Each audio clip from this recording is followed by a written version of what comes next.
네, 오늘 금요 새벽에 나오신 여러분들 주님의 이름으로 환영합니다. 우리 지난 화요일에는 우리를 위하여 싸우시는 하나님이라는 제목으로 느헤미야 4장 초반절부터 이제 후반절까지 함께 나눴습니다.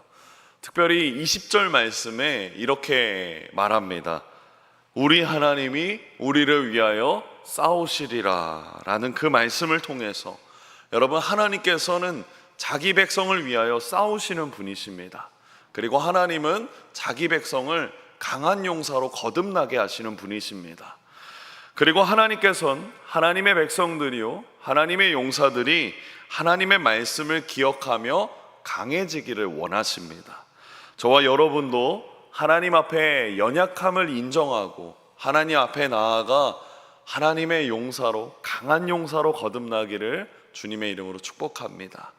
오늘 본문인 이제 느헤미야 5장은 이전까지는 굉장히 다른 내용이 펼쳐집니다.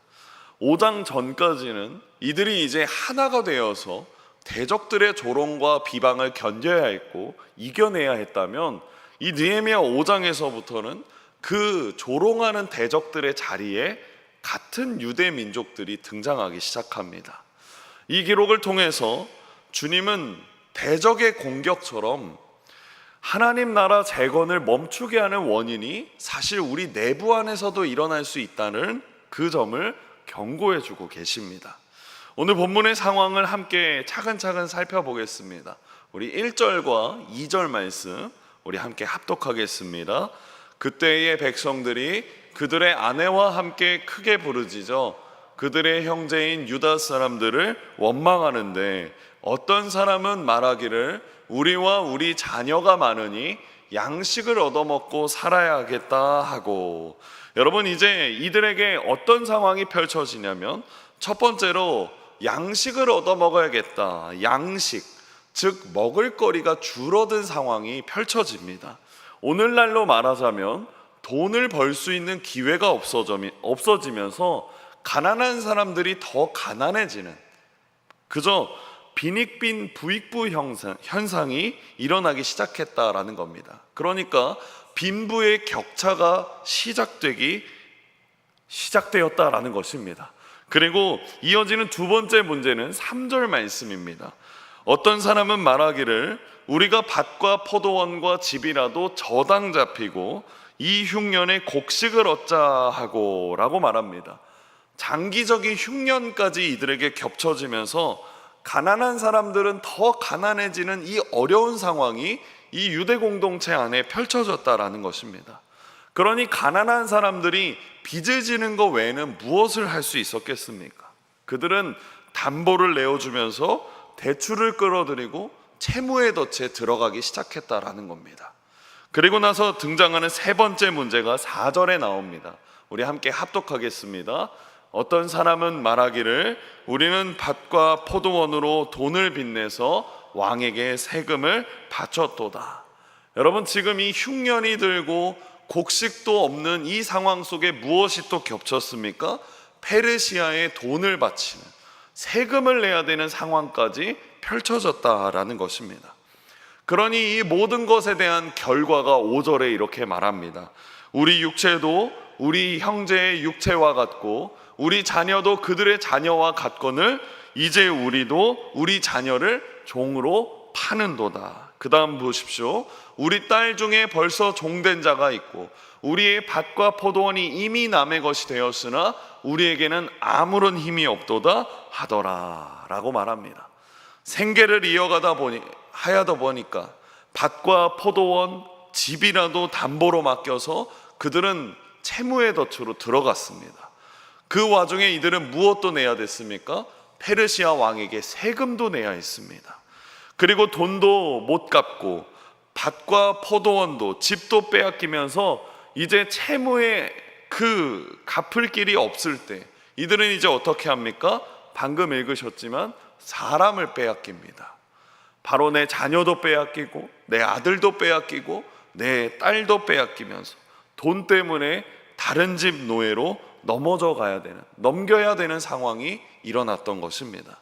이런 가슴 아픈 상황이 지금 이스라엘 공동체 가운데 성벽은 아마 멋지게 재건되고 있는 이 상황이었지만 이스라엘 공동체 안에는 병든 모습들이 나타났던 것입니다. 가난하고 자기 자식을 노예로 빼앗긴 사람들이 이제 느헤미야 앞에 나와서 울부짖으며 원망하고 있는 상황입니다.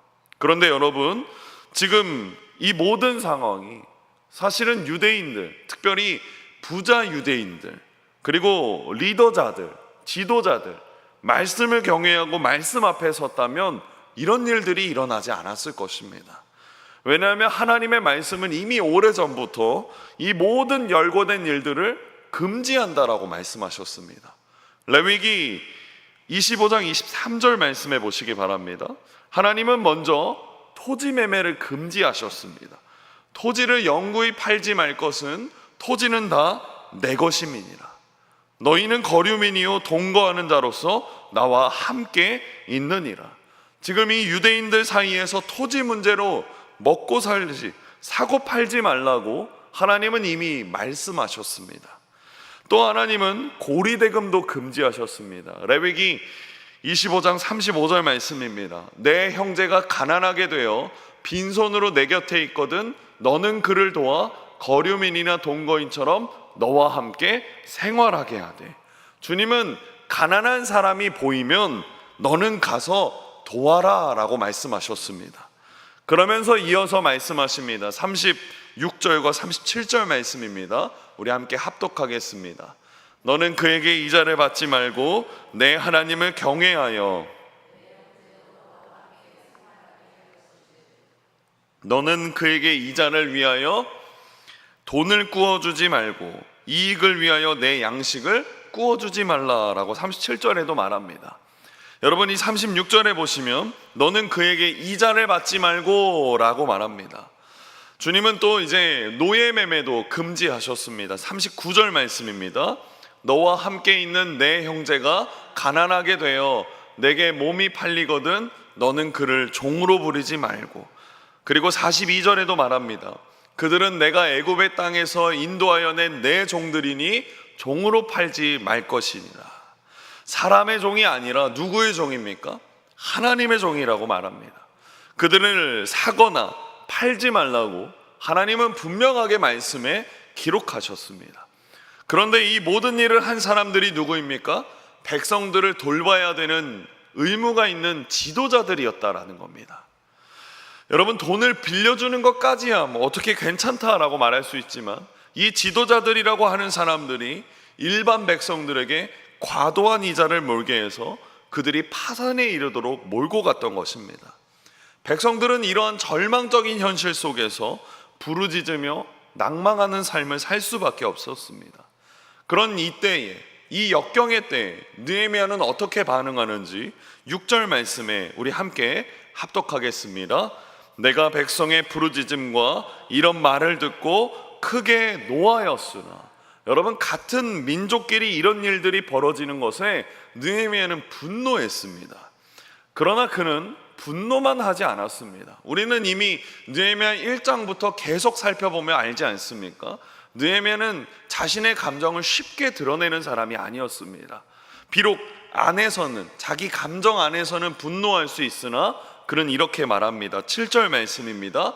깊이 생각하고. 여러분, 느헤미야는 깊이 생각했습니다. 그래서 6절과 7절의 이 빨간색 부분을 합쳐서 말하면 어떻게 말할 수 있습니까? 크게 노하였으나 깊이 생각했다라는 겁니다. 개역개정에서는 깊이 생각했다라고 나와 있지만 공동 번역에서는 중심의 계획을 세우다라고 번역합니다. 즉 느헤미야는 분노했습니다.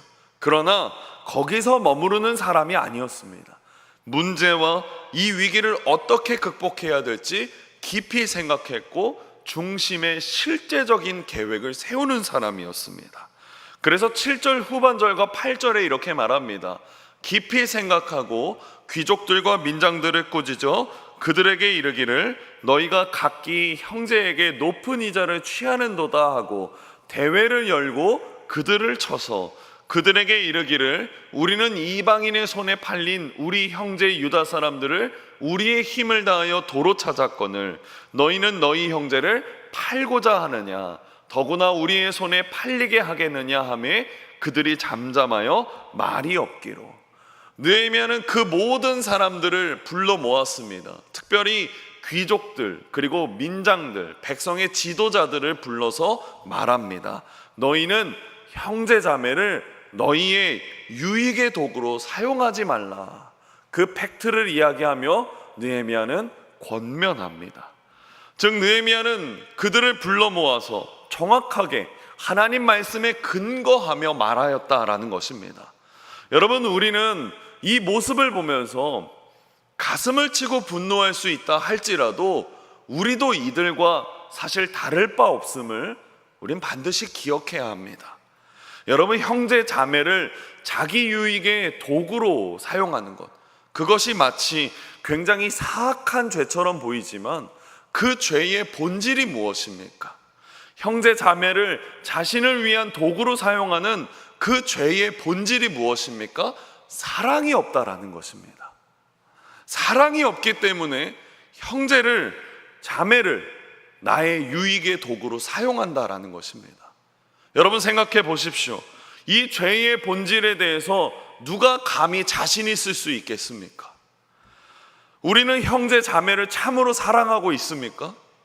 우리는 정말로 형제 자매를 어떠한 만족과 어떠한 유익의 도구로도 사용하지 않고 있음을 인정할 수 있습니까? 나의 중요성과 내 존재의 가치의 인정과 높임을 얻기 위한 방편으로 형제 자매를 사용하고 있지는 않습니까? 형제 자매가 가진 소유, 형제 자매가 가진 자질, 그들이 가지고 있는 것을 시기하고 배아파하지는 않습니까? 형제 자매를 향한 충분한 어진 마음으로 그들을 돌보고 있습니까? 형제 자매를 기뻐하며 진심으로 사랑하고 있습니까? 나의 사랑이 아니라 그리스도를 우리에게 주신 하나님의 사랑으로 그들을 진심으로 사랑하고 있느냐라는 것입니다. 저부터 시작해서 우리 모두 이런 질문 앞에 다른 사람이 아니라 나 자신을 먼저 돌아보며 회개해야 될 줄 믿습니다. 그렇다면 우리가 회개하고 돌이켜야 되는 곳은 어디입니까? 본문은 형제를 사랑하지 않는 것, 그리고 그 모든 원인과 해결책을 하나님을 경외하는 것에서 찾고 있습니다. 오늘 본문 말씀 9절에 이렇게 말합니다. 제가 읽겠습니다. 때가 또 이르기를 너희의 소행이 좋지 못하도다. 무슨 소행입니까? 고리대금하는 것, 동족에게 같은 땅, 포도원, 그런 것들을 빼앗는 것, 특별히 자녀를 빼앗는 것, 그런 것들이 좋지 못하다라고 말합니다. 우리의 대적 이방 사람의 비방을 생각하고, 이것이 무엇입니까? 대적들, 곧 그 원수들이 우리의 행동을 보며 비웃을 것을 생각하라는 것입니다. 그들이 우리 공동체 안에 일어나는 이러한 만행들을 들었을 때 비웃는 것을 생각하라는 것입니다. 그들이 우리 교회를 보고 우리 공동체를 보며 저거 사랑 없는 거는 우리 사회와 다를 바 없구나 라고 말하는 그 비웃는 것을 생각하라는 것입니다. 그러면서 느헤미야가 하는 말이 무엇입니까? 우리 하나님을 경외하는 가운데 행할 것이 아니냐, 우리 하나님을 경외하는 가운데 행하라라는 것입니다. 부자 유대인들이여, 민장들이여, 하나님을 경외하는 것 가운데 행해야 되는 것이 아니냐라고 소리치고 있는 것입니다. 그리고 느헤미야는 15절에 말합니다. 나 느헤미야는 하나님을 경외함으로 이같이 행하지 아니하고 라고 후반절에 말하고 있습니다. 여러분, 우리는 여기서 영적인 지혜를 찾을 수 있습니다. 바로 오늘 말씀의 제목처럼 하나님을 경외함으로 형제자매의 사랑을 회복하는 저와 여러분이 되기를 소망합니다. 우리는 경외라는 단어를 자주 사용합니다. 그러나 그 단어의 진짜 의미를 모르고 사용하는 경우들이 많은 것 같습니다. 경외하다, 기본적으로 두려워한다라는 그 의미가 내포되어 있습니다. 그러나 그 두려움은 하나님을 향한 존경과 하나님을 향한 신뢰에서 시작되는 두려움입니다. 그래서 잠언 9장 10절 말씀에 보면 이렇게 말합니다. 여호와를 경외하는 것이 지혜의 근본이요 거룩하신 자를 아는 것이 명철이니라. 잠언에서는 여호와를 경외하는 것과 거룩하신 자를 아는 것을 동일선상에 두고 말합니다. 곧 하나님을 경외하는 것은 하나님을 아는 것과 하나로 연결된다라는 것입니다. 그리고 그것이 지혜의 핵심이라고 말하죠. 하나님을 아는 것이 하나님을 경외하는 것이고, 하나님을 경외하는 것은 곧 하나님을 안다라는 것입니다. 그래서 경외는 순종으로 드러납니다. 하나님을 알고 아는 바, 존경하고 신뢰하며 신뢰하는 바 그 뜻에 순종한다라는 것입니다. 여러분, 하나님을 경외하는 것, 그러므로 순종하는 것, 그것을 가장 잘 보여주신 분이 누구이십니까? 예수님이시죠. 예수님은 경외하는 것이 무엇인지 우리에게 분명하게 보여주셨습니다. 그래서 순종의 주인답게, 믿음을 온전케 하시는 분답게, 우리에게 믿음을 선불로 주시는 분답게 주님은 참된 순종을 우리에게 보여주셨습니다. 우리처럼 하나님의 존재를 믿음으로 아는 분이 아니셨습니다. 그러나 이 땅에서 예수님은 하나님의 말씀을 믿고 듣고 그리고 하나님의 말씀대로 사시는 분이셨습니다. 여러분, 12년간 총독의 녹을 먹지 않고 오직 하나님을 경외하며 형제를 사랑했던 느헤미야가 그렇게도 보고 싶어 했던 예수님은 비로소 그 모든 것을 이 땅에서 보여주신 분이셨습니다. 오늘 본문의 느헤미야는 결국 이렇게 그 모든 순종과 경외의 모습으로 예수님을 가리키고 있습니다. 사랑하는 성도 여러분, 그렇다면 오늘날에도 계속되는 적대 행위를 끊어내시고 형제자매를 참 사랑하여서 회복하여서 우리는 말씀 앞에 반응해야 될 줄 믿습니다. 참된 믿음으로 우리 주 예수 그리스도의 복음을 들으시는 저와 여러분이 되기를 소망합니다. 이 복음을 듣는 자만이 사랑의 행위를 열매 맺습니다. 기억하십시오. 복음을 듣고 주님을 알고 주님을 경외하며 주님의 말씀을 실천해야 됩니다. 듣는 것으로 끝나는 것이 아니라, 아는 것으로 끝나는 것이 아니라, 경외하는 것에서 끝나는 것이 아니라 주님의 말씀대로 순종하는 오늘 금요일이 되기를 주님의 이름으로 축복합니다. 말씀을 맺겠습니다. 느헤미야는 이제 귀족들과 민장들, 부자 유대인들, 그리고 그들의 만행을 보면서 분노했습니다. 그러나 그는 분노만 하지 않았습니다. 깊이 생각했고 그들에게 권면했습니다. 하나님을 경외함으로 형제자매 사랑을 회복하라, 그것을 권면했습니다. 오늘날 우리 교회 안에 사랑이 사라져간다, 그 현상과 싸우십시오. 교회 안에 사랑이 없음을 이상하게 여기십시오. 내 안에 사랑이 사라져감을 소스라치게 놀라고 돌이켜야 합니다. 그것은 우리를 사랑하시는 분에 대한 경외함, 그리고 믿음이 사라져가는 표지이기도 하기 때문입니다. 요한일서 4장 19절과 그리고 20절, 21절에 이렇게 말합니다. 우리 함께 합독하고 오늘 말씀을 마치겠습니다. 우리가 사랑함은 그가 먼저 우리를 사랑하셨습니다.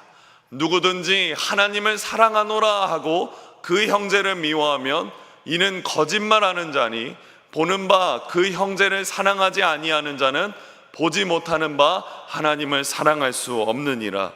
우리가 이 계명을 주께 받았나니 하나님을 사랑하는 자는 또한 그 형제를 사랑할지니라. 아멘. 사랑하는 성도 여러분, 우리 주님께 경외함을 배운다면 성령님이 주시는 이 말씀 속에, 하나님의 말씀 속에 우리 스스로를 돌아보기를 축복합니다. 그리고 오늘 이 성금요일에 주님을 경외함으로 형제자매의 사랑을 회복하는 저와 여러분이 되기를 주님의 이름으로 축복합니다. 기도하겠습니다. 사랑의 주님, 오늘도 우리는 우리 안에 사랑이 식어져감을 되돌아봅니다. 또한 하나님, 오늘도 이 말씀 속에 우리 스스로를 먼저 되돌아봅니다. 하나님, 우리 안에 사랑이 부족함을 깨닫습니다. 하나님, 오늘도 사랑하며 살 수 있도록 말씀 속에 회복을 주시고 기도에 힘을 더하여 주셔서 하나님, 우리가 함께 결심하고 순종하려고 애쓸 때 우리 가운데 함께하여 주시옵소서. 특별히 하나님, 오늘도 아픈 환우들을 위하여서 기도합니다. 하나님, 우리 환우들에게 주님 치료의 손길도 허락하여 주시고, 수술을 앞두고 있는 형제에게도 자매에게도 주님 치유의 회복과 의료진의 손길에 하나님 손길을 더하여 주시옵소서. 사랑이 많으신 예수님의 이름으로 간절히 기도드렸습니다. 아멘.